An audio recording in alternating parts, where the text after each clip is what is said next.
Well, hello and welcome to my home. I have decided that I want to show people what trauma recovery really looks like for me every day. And I don't think it's what most people are going to think.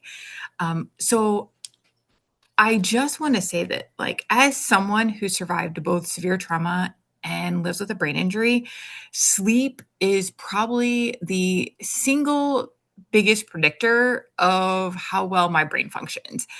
When I lose sleep, I don't just feel tired, my entire nervous system starts changing. I don't just pay attention to my emotions anymore. Like, I pay attention to my physiology. So every morning I sit here with the same cup, my little doodle cup, having my cup of coffee, and I plan my day. My day is planned day to day. Like, I have a generalized weekly plan, um, but I am day to day because when things happen, when life happens, um, it starts changing my physiology, and it's something that my body does often in trauma responses. So, one of the things that, like, the reason why I decided to make this video is I have had a rough week. I did a 24-hour shift. I got minimal amount of sleep. I was up. I had some really bad calls. And so, like, those days make my trauma responses in my nervous system and everything, those feel good chemicals don't work as well and those stress hormones go up. And so, like, I watch that stuff. I watch that stuff every day because it's super easy for me to start falling off, and then once I get going downhill, it is like it's hard to stop and start getting it to go the other way. So, like, I watch things like my resting heart rate, my heart rate variability, my glucose, my sleep, not just the amount that I slept, but specifically looking at the stages of sleep. I pay attention to my energy, my mood, my cognitive function, my emotional regulation, and my blood glucose levels. So, like, I have a lingo. I am not a diabetic, but as I'm in this part of my life, this season of my life of, like, really honing in on regulating this stuff, my feel good chemicals, my stress hormones, my insulin resistance, and just the impacts that all these years of trauma have had on me. I watch this stuff very closely. And I think that this is why I have this mission to educate survivors.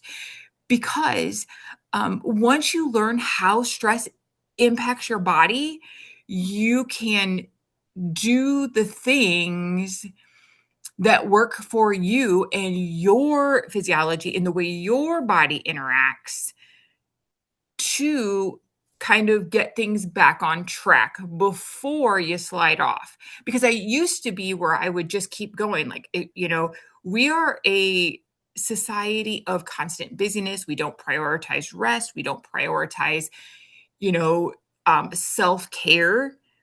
And we don't give, as a survivor of abuse, like, I became very people pleasing, and I don't want to let people down and say, like, no, I can't show up today. And I have learned to prioritize myself, because if I'm not going to do it, nobody else will. So like, here's this part. Like, this week I've started having these blood sugar spikes from foods that don't normally affect me. Nothing about my food has changed. Matter of fact, I decided this week I'm going to really hone in on my eating and prioritize some proteins, because, like, I'm trying to get a certain amount of proteins. And, like, nothing about my food has changed. If anything, it's gotten healthier. But my lingo is showing me, like, I'm starting to have these spikes. And so, like, when we start really understanding, like, what that looks like, Because let me tell you, when you start having, so like, just to show you, so like you get these spikes, and so like I'll feel energy, but then like I'll get super tired, and it's weird, this thing where it starts going down. And so I'm going from, blood sugars of like 70 from eating something like chicken breast. I ate some squash and zucchini and some red potatoes. Like there was no reason for my blood sugar to go from the 70s to like 140. And that's the problem, if then it comes crashing down, and then I feel like I get super tired and I get unmotivated, and then I just go lay in bed. And I know now that when those things happen, I need to take a walk, like a 10-minute walk, or that's when I go outside, get in the sun, um, do 15, 20 minutes of work in my garden or playing with the dogs outside or something like that. Like I have learned those. I have this huge toolbox of things that I can do for each one of these biomarkers that I do. And so my sleep scores, let me tell you, it's been rough. It's been a rough couple days. So I have a goal of 6 hours and 45 minutes. I do not do well if I have less than 6 hours and 45 minutes. So of the last 7 days, I've spent 4 of those days below that, on top of having a lot of stress from my shifts at work. And I have one of my babies, which you can see here back in the background, Emma, which is this one right here, my oldest. And she's just my emotional, she is my dopamine and endorphins and oxytocin booster. But like, so here I've done that, and she's been sick. And then like, if you look, because of my shift, I had this big decrease where I only got 4 hours of sleep. There was calls, it was a bad call, and like I didn't sleep. Um, on top of like what that does to you when you're a paramedic and someone is actively trying to die and you're in the back of the truck by yourself with a 20 to 30-minute transport. Like that is very stressful. And so that just makes those stress hormones explode. And so like I've the me that didn't understand what was happening to my biomarkers and why those things happen. So chemically and those type of stuff before me, I would just say like, oh, I'm having an anxiety attack. I'm getting really anxious.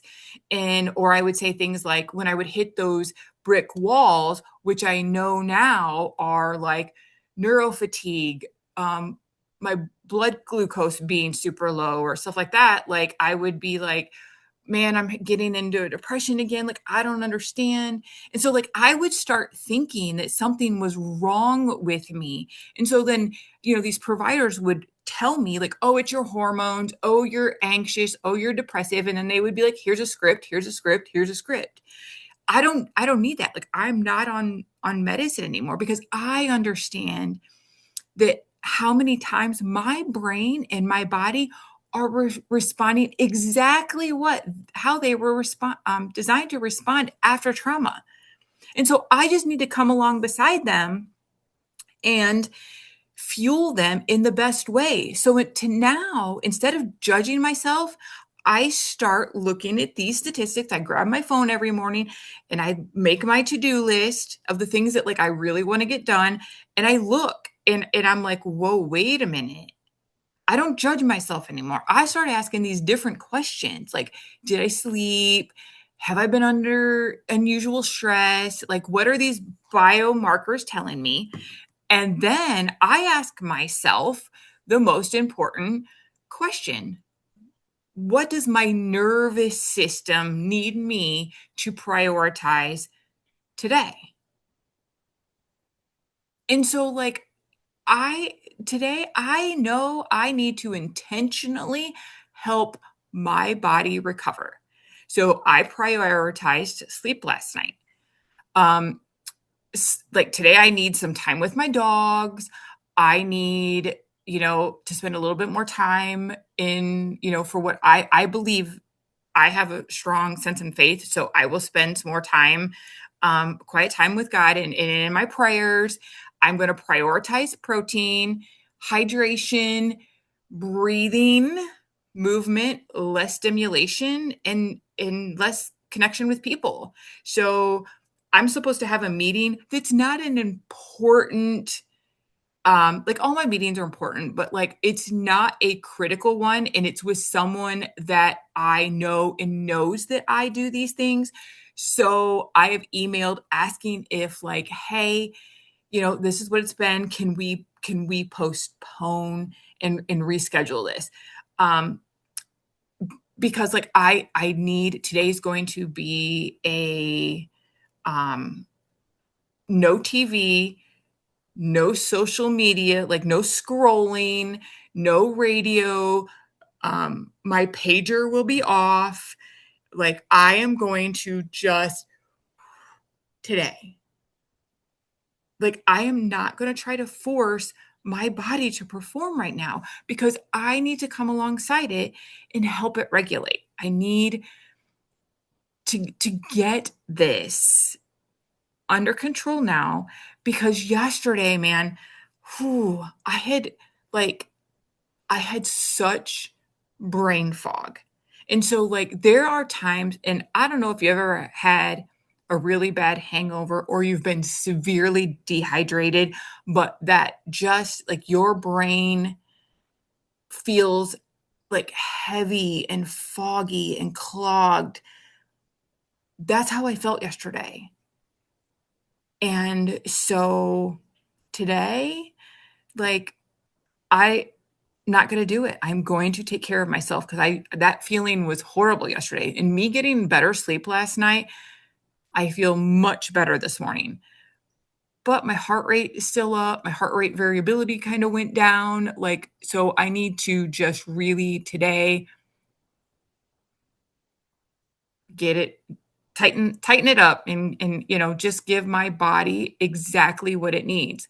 And this is like the foundational piece of my mission, because this is why I believe survivors don't just need treatment, they deserve education. Because let me tell you, I pretty much wiped out every reserve and every savings and maxed some credit cards over those 5 years of going to functional medicine. And before that, like between getting lost in the medical system and trying to pay for, weekly therapy and stuff like that, like I ended up having to do a medical bankruptcy. And so like now that I understand not just what happened to me from the trauma, but like what happened inside of me. And I've learned different things that I can do for each one of those biomarkers to help my system. And so, like, I don't usually string together more than 2 or 3 days of bad days. And I can quickly, because I had this enormous understanding and this enormous toolbox of things to help my body, I now can like change around it myself, which costs me nothing but my time. And I am worth it. I deserve it. And, where I used to want to put everybody else first, I don't pour from an empty cup anymore. I prioritize myself. So when survivors have an understanding of what trauma actually does to the body, that knowledge changes everything. So I often have been asked, like, how do you get on stages and tell your story? Why do you talk about it all the time? Like, doesn't that hurt you? The answer isn't because I'm stronger than anyone else. It's because I understand what's biologically, like what's happening inside of me. And in being able to do that, that understanding creates compassion. compassion for myself, and that compassion creates regulation, and the regulation, like, creates healing. And in those spaces, like, I can prioritize myself, and I not only can respond to the things that happened that I can't plan for, and being able to take myself care of myself following those events, I can often preload for when I'm going to be traveling, when I'm going to be standing on a stage, when I'm going to be, doing a training, or when those things happen, I can start planning a couple of days beforehand. I start prioritizing my sleep, making sure I get more. I eat healthier. I do these things. But that's because I am truly aware in understanding what happens. And that, to me, is what survivors need to have. And for survivors to get that information, we need everybody that is dealing in interacting with survivors and victims to understand that as well, so they can come along beside them and support them. So if it looks like a survivor who is rescheduling a mental health appointment, a police investigator conversation, working with the advocate or something like that, we can give them grace instead of looking at them like, hey, they're being uncooperative, they're being this or they're being that. Because healing is it isn't about struggling again, because you struggle a lot. I struggle a lot with just things because life happens. So it's about recognizing what's happening sooner, understanding why, and knowing how to help your body find its way back. And that, when you can understand that and you can take care of yourself like that, that gives you a foundation and it empowers you. And I am so thankful that I have this education and that I have my toolbox. And so part of my mission is coming along, side people that work with victims and survivors themselves, and teaching them too, so that they can have this amazing, joyful life that I am able to have now after abuse. So thanks.